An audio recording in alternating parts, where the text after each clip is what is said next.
Preparando o Domingo. Bem-vindo, bem-vinda a mais um encontro Preparando o Domingo. Eu sou Carlos André e nós vamos juntos escutar e compreender melhor os textos da liturgia do 23º do Tempo Comum. É a Bíblia que nos inspira, que nos leva a pensar na nossa vida, a fazer com que a gente tome decisões mais sábias, mais inteligentes, que nos levam à felicidade, aquela que perdura, porque é isso que nós desejamos e é aquilo que também os textos de hoje vão nos ajudar a compreender melhor. Por isso, para que a gente possa acolher a palavra de Deus em nossa vida, vamos invocar o Espírito Santo de Deus.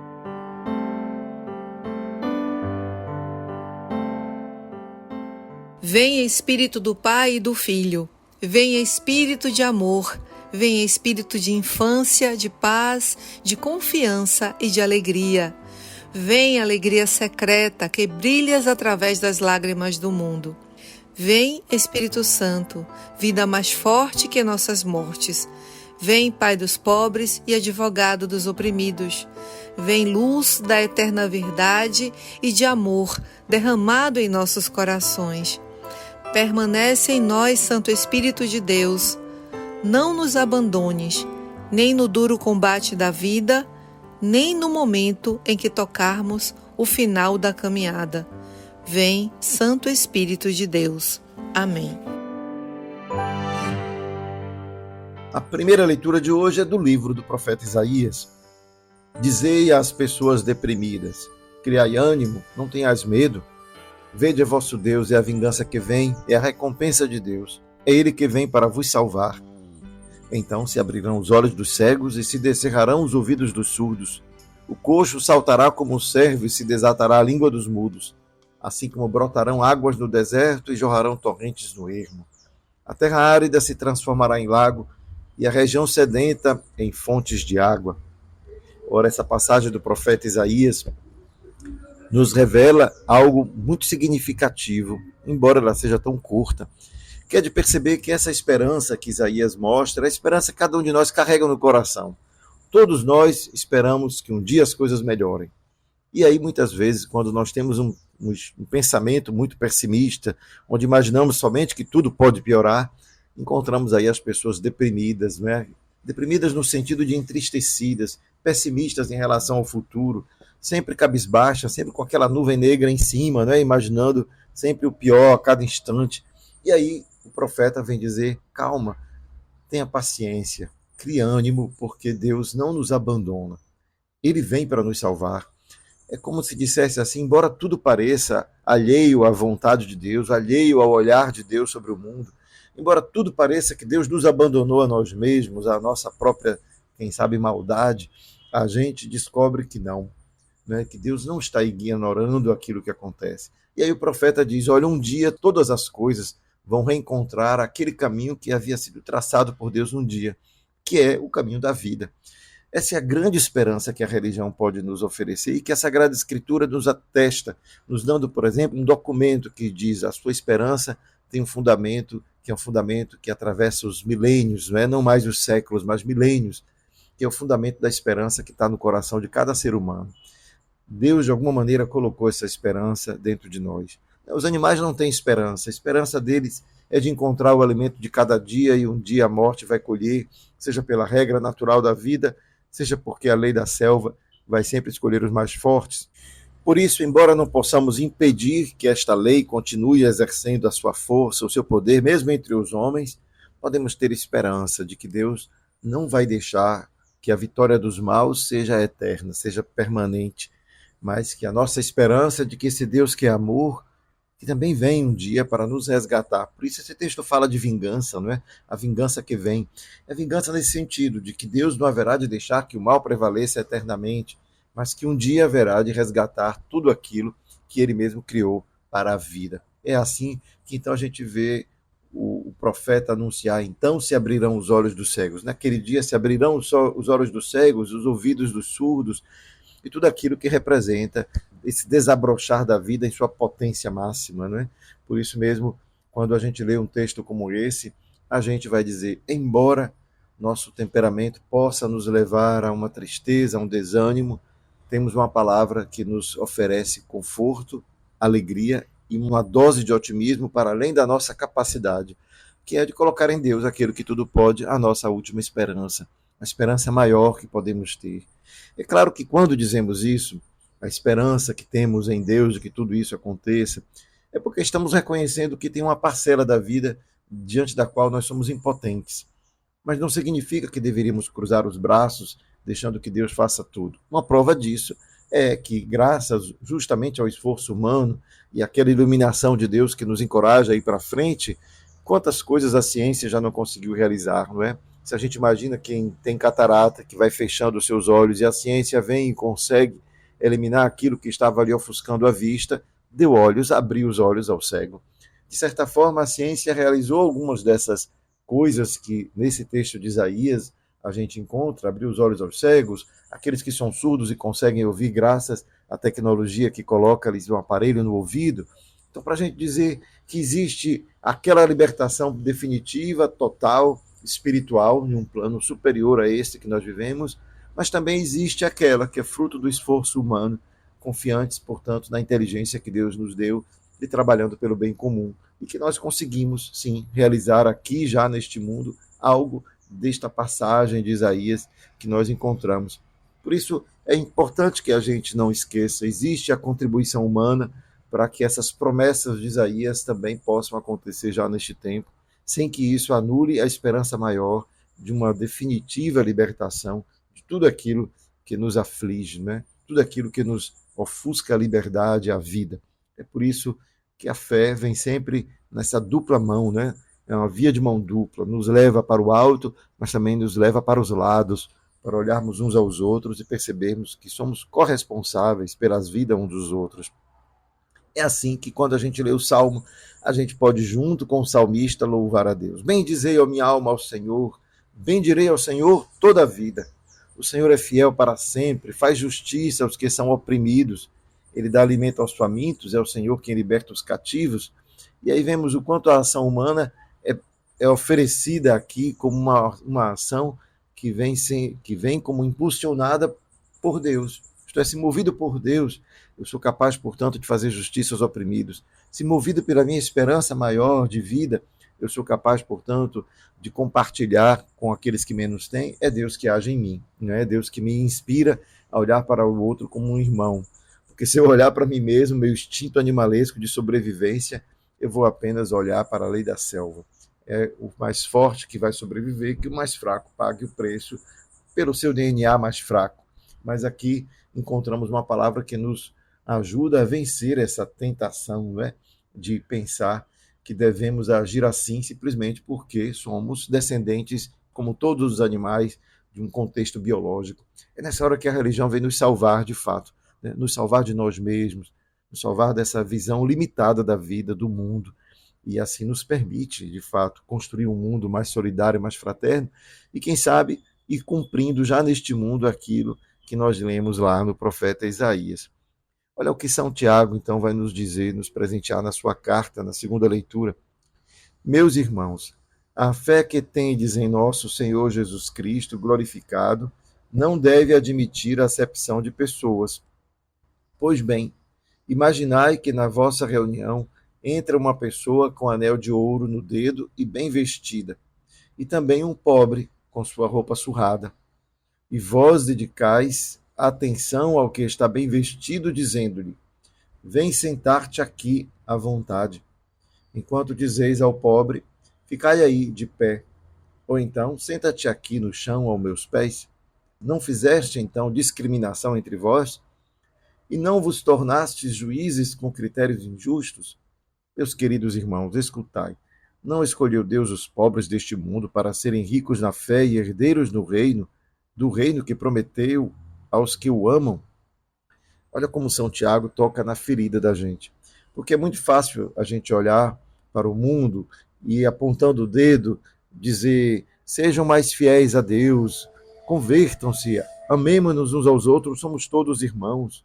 Mas quando, na verdade, dentro da própria comunidade de irmãos, a divisão já se estabelece por conta de um certo racismo social, né, como a gente diz hoje, já que somos todos da raça humana, poderíamos dizer, não existe o racismo. Mas quando verificamos que há uma diferenciação entre nós em função das nossas condições sociais, descobrimos que sim, tem a raça dos pobres, né, e a raça dos que se consideram superiores a eles por causa das suas condições econômicas, e isso se reflete no modo como a sociedade separa, faz discriminação, e tudo aquilo que tem a ver com a história de cada país, de cada povo.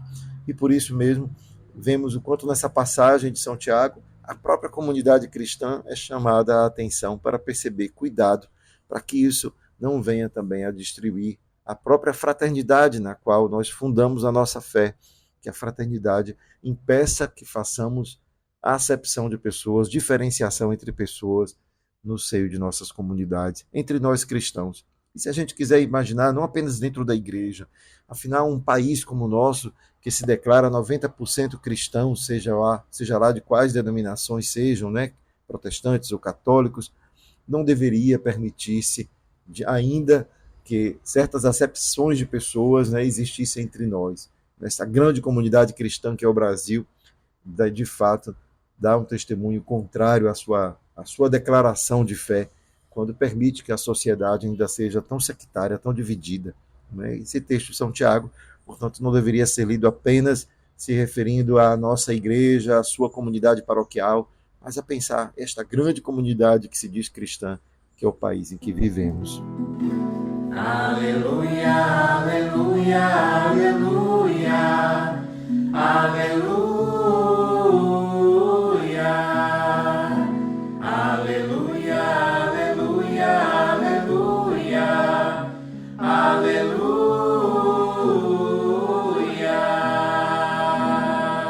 Leitura do Evangelho de Jesus Cristo segundo Marcos. Naquele tempo, Jesus saiu de novo da região de Tiro, passou por Sidônia e continuou até o mar da Galileia, atravessando a região da Decápole. Trouxeram então um homem surdo, que falava com dificuldade, e pediram que Jesus lhe impusesse a mão. Jesus afastou-se com o homem para fora da multidão. Em seguida, colocou os dedos nos seus ouvidos e cuspiu com a saliva, tocou a língua dele. Olhando para o céu, suspirou e disse: Efatá, que quer dizer, abre-te. Imediatamente seus ouvidos se abriram, sua língua se soltou e ele começou a falar sem dificuldade. Jesus recomendou com insistência que não contassem a ninguém, mas quanto mais ele recomendava, mais eles divulgavam. Muito impressionados, diziam: Ele tem feito bem em todas as coisas, aos surdos faz ouvir e aos mudos falar. O evangelho que acabamos de escutar é um evangelho que nos conta de uma forma diferente aquilo que a gente está mais acostumado a ouvir a respeito do modo como Jesus faz milagres.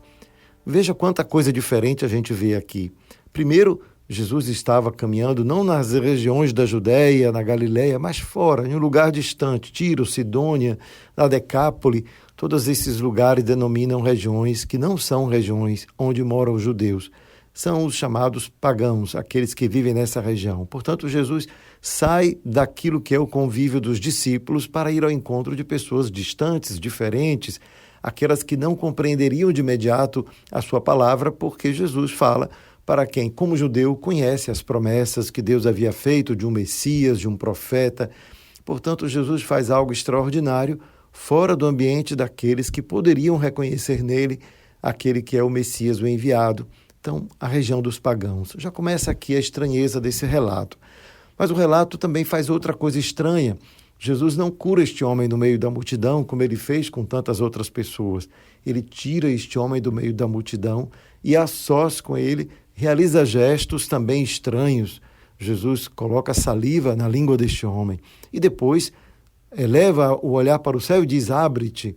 Como que a gente pudesse imaginar um gesto meio mágico, né? Usando sinais, usando palavras de poder.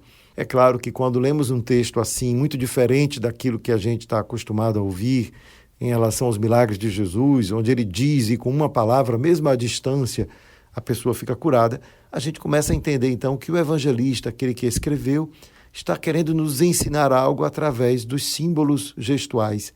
Jesus realiza gestos que são simbólicos. Portanto, não são os gestos de Jesus que realizam o milagre, mas eles são simbólicos para aqueles que, lendo este milagre, reconhecem, portanto, naquele poder que Jesus manifesta, algo diferente. E é esse algo diferente que a gente precisa descobrir. A primeira coisa é esse diferente. Jesus vai para outros lugares. Portanto, a mensagem de Jesus não é apenas para quem já o conhece, mas também para quem não o conhece ainda. É para lá que ele é enviado. Mas ainda assim a gente teria que entender por que então Jesus usa essa ideia de tocar nos olhos, de tocar na boca, melhor dizendo, né, com a sua saliva, tocar os seus ouvidos e depois dizer essa palavra. E a gente vai se recordar que no contexto desse evangelho, os discípulos demonstravam uma grande dificuldade de compreender quem era Jesus. Por isso, o gesto de tocar neste homem que era surdo e mudo é um gesto que evoca para cada um de nós que é discípulo também o convite de Jesus a sair do meio da multidão, a se colocar em uma comunhão mais pessoal com ele. Não se trata de Jesus como alguém que converte e chama as pessoas em massa. Jesus quer uma relação pessoal com aquele a quem ele se relaciona, com aquele com quem ele quer fazer o convite a ouvir o seu chamado. Por isso, sair do meio da multidão é também um convite para nós hoje, não é? Sair do meio da multidão, da massa, encontrar-se na dimensão interior, mais profunda da sua vida e perguntar-se o que Jesus quer para mim, não é? O que ele me ensina com o seu jeito de viver? Qual o sentido novo da minha vida que eu descubro através destes ensinamentos? E aí, essa coisa de abrir os ouvidos, não é? Jesus que toca e abre os ouvidos, mas ao mesmo tempo a saliva. A saliva que tinha no tempo antigo uma dimensão asséptica, né? Como nós sabemos que tem ainda até hoje. Lógico que a saliva nossa tem um poder asséptico, né? de purificação, e daquela época também se tinha essa conotação, um caráter quase medicinal relacionado com a saliva. E ali a gente vê Jesus que usa isso como um sinal de cura, de purificação, de libertação, não é? É algo que de Jesus sai, algo que dele foi entregue, né? Esta saliva que representa isso, né? Algo de Jesus que é dado para que aquele homem possa, de novo, admitindo, portanto, com a sua consciência da salvação que recebeu, que ele possa proclamar, anunciar que ele é o Salvador. E é claro que nós sabemos, né? A cura opera-se naquele homem, e o que é curioso, Jesus pede para que ele não diga nada. Como pode alguém que imediatamente foi curado justamente da mudez possa continuar mudo diante do extraordinário que lhe ocorreu? Isso faz a gente entender que cada vez que os gestos de Jesus podem, de alguma maneira, antecipar para aqueles que o conhecem o significado da sua vida, portanto, de um Messias, portanto, daquele que se considera e é considerado por todos um enviado de Deus, Jesus prefere omitir-se, esconder-se, como alguém que precisa ainda terminar o seu caminho, a sua missão, antes que fosse revelado tudo o que ele é. Essa é a ideia de Marcos, o evangelista, que espera que apenas na ressurreição Cristo possa manifestar plenamente quem ele é. Mas enquanto ele vai vivendo neste dia a dia de cada um de nós, dos discípulos, ele precisa continuar o seu caminho. E para isso pede para que não falem, mas é lógico, o poder, o extraordinário daquilo que se realiza é forte demais para que alguém se cale. E os discípulos, claro, melhor aquele que é curado, que se torna discípulo, começa também a anunciar. Este anúncio, né, poderoso de quem experimentou na própria vida a ação divina é algo que arrasta outros, já que todos sabiam que ele era mudo e surdo e agora ele proclama depois de ter estado com Jesus por um tempo. Assim, portanto, nós vemos esse milagre como um milagre que é simbólico daquele que quer ser discípulo, mas encontra ainda dificuldades. Se aproxima de Jesus, mas não é capaz de escutar profundamente aquilo que ele tem para dizer e, portanto, não é capaz de proclamar, porque não se sente seguro daquilo que escuta. Dessa forma, a cura deste homem surdo-mudo é a cura de todo discípulo, de todo aquele que, ao aproximar-se de Jesus no meio da multidão, pode sentir-se também no seu interior, no seu mundo, na sua vida pessoal, colocado à parte e tendo que responder pessoalmente quem é este, a quem eu busco, em quem eu encontro respostas para a minha vida, em quem eu encontro razão para tantas dificuldades que a vida oferece, mas que nele encontramos esperança. Esperança de que não apenas a dor, a morte, o sofrimento, as injustiças sejam a última palavra, que prevaleçam sobre o bem, mas o contrário, que aquele que enviou Jesus haverá também de nos resgatar nos libertar, nos abrir para uma realidade nova, que é a realidade do reino, o reino dos céus.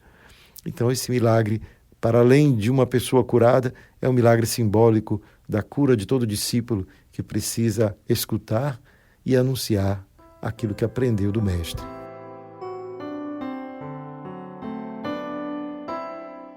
Obrigado, Senhor, pelo Evangelho de hoje, porque nos ajuda a compreender o quanto todos nós somos frágeis nas nossas decisões, o quanto mesmo seguindo, ouvindo a Sua palavra, ela não entra em nosso coração. Ajuda-nos, portanto, a entrar em comunhão pessoal, íntima contigo, permitir que a Tua palavra nos toque e nos abra o coração, nos abra os ouvidos, e assim possamos proclamar com serenidade: Ele em mim fez grandes coisas, grande é o Seu nome. E assim cada um de nós, pelo louvor, pela alegria do encontro contigo, possamos transformar a própria vida e encaminhar tantos outros ao caminho da liberdade, da verdade, da felicidade, da paz, da alegria, de tudo aquilo que faz desabrochar a vida e que pertence ao Teu reino. Abençoa-nos hoje e sempre, Pai, Filho e Espírito Santo. Amém. Fica a dica! E a dica da semana é simples. Assim como Jesus tomou este homem e, tirando-o do meio da multidão, falou com ele diretamente e pôde assim realizar a cura que ele desejava, assim também nós vamos tirar um tempo essa semana.